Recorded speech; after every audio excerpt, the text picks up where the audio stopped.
UP की राजनीति से जुड़ी हुई आपको बताते मुख्यमंत्री योगी आदित्यनाथ के तुर्कई वाले बयान पर जमकर सियासत हो रही है। एसपी सांसद जियाउर रहमान बल्ट ने तुर्कियों को लेकर किस तरीके से विवादित बयान दिया है और अब उस पर सियासत कैसे हो रही है आपको दिखाते हैं। यूपी के संभल में योगी आदित्यनाथ ने तुर्कों को लेकर जो बयान दिया उसने सूबे के सियासी पारे को और बढ़ा दिया है, जिस पर अब समाजवादी पार्टी हमलावर हो गई है और इसे मजहबी रंग दे दिया है। तुर्कों पर मुख्यमंत्री योगी का वो बयान भी आपको सुनाएंगे जिसको लेकर अखिलेश यादव की पार्टी तिलमिला गई है, लेकिन उससे पहले अखिलेश के सांसद का बयान सुनाते हैं जो उन्होंने तुर्कों पर दिया है। पता नहीं वो तुर्कों से मुझे ऐसा लगता है मुख्यमंत्री होते हुए भयभीत है तुर्क वर्ड से, क्योंकि संभल आकर के भी तुर्क ही उन्हें याद आते हैं, मुरादाबाद जिले में आते हैं तो भी तुर्क याद आते हैं। तुर्क जबकि वर्ड के इतिहास को मुख्यमंत्री को पता होना चाहिए कि योगी शायद जानते नहीं है कि तुर्कों का इतिहास क्या रहा है। तुर्कों ने अगर इस देश के ऊपर हुकूमत की है तो इस देश के अंदर आजादी के लिए भी अपनी कुर्बानियां भी दी हैं। इस देश की आजादी में भी तुर्कों का खून पसीना शामिल है। और आप तुर्कों की अगर बात करते हो तो तुर्कों को आप हमारे संभल में देखिए कि हमारे संभल के अंदर मौलाना इस्माइल साहब, अब्दुल कयूम साहब वगैरह हमारे संभल की थे, जिन्होंने के तुर्क होते हुए इस तुर्क देश के आंदोलन में, लड़ाई में, जंग में हिस्सा लिया और उनका स्वतंत्रता सेनानियों के उसके अंदर नाम भी है। और रही बात तुर्कों के इतिहास की बात करते हो आप, तो तुर्कों का इतिहास आप देखो कि आज मुसलमानों का, तुर्कों का जो इतिहास है, आज ताजमहल है, लाल किला है, कुतुब मीनार है और क्या कहते हैं, बड़ी बड़ी जो इमारतें हैं वो तुर्कों ने बनाई थी। तुम्हारे अगर बात तुर्कों के खिलाफ की बात करते हो तो है आप में हिम्मत के उन इमारतों को खत्म कर दो। अब आपको यूपी के मुखिया का तुर्कों पर दिया बयान भी सुनाते हैं, जिस पर समाजवादी पार्टी ने मुख्यमंत्री योगी आदित्यनाथ पर हमला बोला है। क्या 17 के पहले कोई संभल का नाम लेने की हिम्मत करता था? तब तो एक तुर्क आकर के यहां पे अपमानित करता था और यहां के देसी मुसलमानों को भी अपमानित करता था। अपनी टोपी को अपनी आंख में लगा करके उनको चिढ़ाने का काम करता था। अपने को बाबर का वंशज कह करके लगातार यहां के लोगों को, भारत और भारतीयों को अपमानित करने का काम करता था। लेकिन अब तुर्क की तुर्कई नहीं चलेगी। अब नहीं चल सकती है। अब तो संभल में वही होगा जो हरिहर मंदिर का आदेश होगा। उत्तर प्रदेश में अगले साल के शुरुआत में ही विधानसभा का चुनाव है। वैसे जैसे जैसे सूबे में इलेक्शन का समय नजदीक आ रहा है, वैसे वैसे हर मुद्दे को सत्ता और विपक्ष तूल देने में लगा हुआ है। यूपी के संभल में योगी आदित्यनाथ ने तुर्कों को लेकर जो बयान दिया उसने सूबे के सियासी पारे को और बढ़ा दिया है, जिस पर अब समाजवादी पार्टी हमलावर हो गई है और इसे मजहबी रंग दे दिया है। तुर्कों पर मुख्यमंत्री योगी का वो बयान भी आपको सुनाएंगे जिसको लेकर अखिलेश यादव की पार्टी तिलमिला गई है, लेकिन उससे पहले अखिलेश के सांसद का बयान सुनाते हैं जो उन्होंने तुर्कों पर दिया है। पता नहीं वो तुर्कों से मुझे ऐसा लगता है मुख्यमंत्री होते हुए भयभीत है तुर्क वर्ड से, क्योंकि संभल आकर के भी तुर्क ही उन्हें याद आते हैं, मुरादाबाद जिले में आते हैं तो भी तुर्क याद आते हैं। तुर्क जबकि वर्ड के इतिहास को मुख्यमंत्री को पता होना चाहिए कि योगी शायद जानते नहीं है कि तुर्कों का इतिहास क्या रहा है।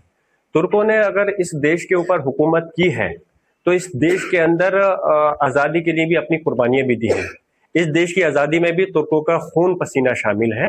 और आप तुर्कों की अगर बात करते हो तो तुर्कों को आप हमारे संभल में देखिए कि हमारे संभल के अंदर मौलाना इस्माइल साहब, अब्दुल कयूम साहब वगैरह हमारे संभल की थे, जिन्होंने के तुर्क होते हुए इस तुर्क देश के आंदोलन में, लड़ाई में, जंग में हिस्सा लिया और उनका स्वतंत्रता सेनानियों के उसके अंदर नाम भी है।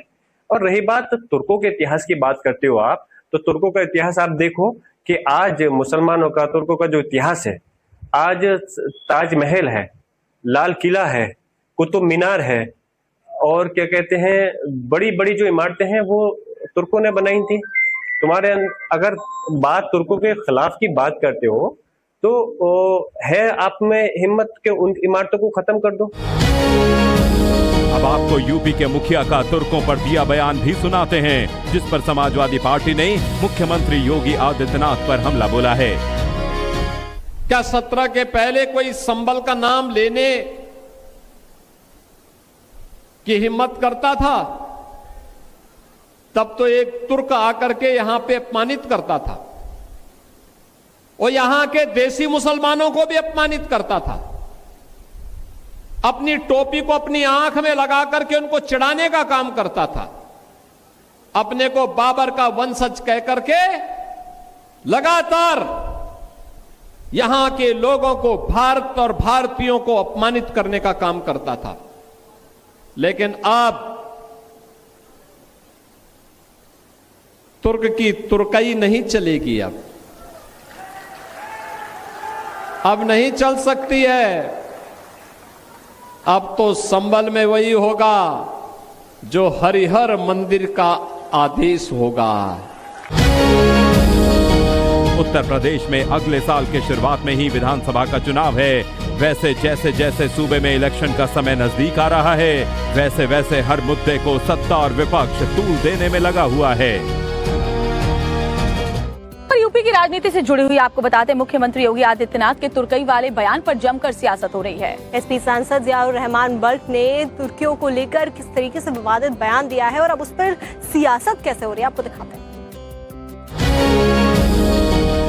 यूपी के संभल में योगी आदित्यनाथ ने तुर्कों को लेकर जो बयान दिया, उसने सूबे के सियासी पारे को और बढ़ा दिया है, जिस पर अब समाजवादी पार्टी हमलावर हो गई है और इसे मजहबी रंग दे दिया है। तुर्कों पर मुख्यमंत्री योगी का वो बयान भी आपको सुनाएंगे, जिसको लेकर अखिलेश यादव की पार्टी तिलमिला गई है। लेकिन उससे पहले अखिलेश के सांसद का बयान सुनाते हैं, जो उन्होंने तुर्कों पर दिया है। पता नहीं, वो तुर्कों से मुझे ऐसा लगता है मुख्यमंत्री होते हुए भयभीत हैं तुर्क वर्ड से, क्योंकि संभल आकर के भी तुर्क ही उन्हें याद आते हैं, मुरादाबाद जिले में आते हैं तो भी तुर्क याद आते हैं। तुर्क जबकि वर्ड के इतिहास को मुख्यमंत्री को पता होना चाहिए कि योगी शायद जानते नहीं है कि तुर्कों का इतिहास क्या रहा है। तुर्कों ने अगर इस देश के ऊपर हुकूमत की है तो इस देश के अंदर आज़ादी के लिए भी अपनी कुर्बानियां भी दी हैं। इस देश की आज़ादी में भी तुर्कों का खून पसीना शामिल है। और आप तुर्कों की अगर बात करते हो तो तुर्कों को आप हमारे संभल में देखिए कि हमारे संभल के अंदर मौलाना इस्माइल साहब, अब्दुल कयूम साहब वगैरह हमारे संभल की थे, जिन्होंने कि तुर्क होते हुए इस तुर्क देश के आंदोलन में, लड़ाई में, जंग में हिस्सा लिया और उनका स्वतंत्रता सेनानियों के उसके अंदर नाम भी है। और रही बात तुर्कों के इतिहास की बात करते हो आप, तो तुर्कों का इतिहास आप देखो कि आज मुसलमानों का, तुर्कों का जो इतिहास है, आज ताजमहल है, लाल किला है, कुतुब मीनार है और क्या कहते हैं, बड़ी बड़ी जो इमारतें हैं वो तुर्कों ने बनाई थी। तुम्हारे अगर बात तुर्कों के खिलाफ की बात करते हो तो है आप में हिम्मत के उन इमारतों को खत्म कर दो। अब आपको यूपी के मुखिया का तुर्कों पर दिया बयान भी सुनाते हैं, जिस पर समाजवादी पार्टी ने मुख्यमंत्री योगी आदित्यनाथ पर हमला बोला है। क्या 17 के पहले कोई संभल का नाम लेने की हिम्मत करता था? तब तो एक तुर्क आकर के यहां पे अपमानित करता था और यहां के देसी मुसलमानों को भी अपमानित करता था। अपनी टोपी को अपनी आंख में लगा करके उनको चिढ़ाने का काम करता था। अपने को बाबर का वंशज कह करके लगातार यहां के लोगों को, भारत और भारतीयों को अपमानित करने का काम करता था। लेकिन अब तुर्क की तुर्कई नहीं चलेगी। अब नहीं चल सकती है। अब तो संभल में वही होगा जो हरिहर मंदिर का आदेश होगा। उत्तर प्रदेश में अगले साल के शुरुआत में ही विधानसभा का चुनाव है। वैसे जैसे जैसे सूबे में इलेक्शन का समय नजदीक आ रहा है, वैसे वैसे हर मुद्दे को सत्ता और विपक्ष तूल देने में लगा हुआ है।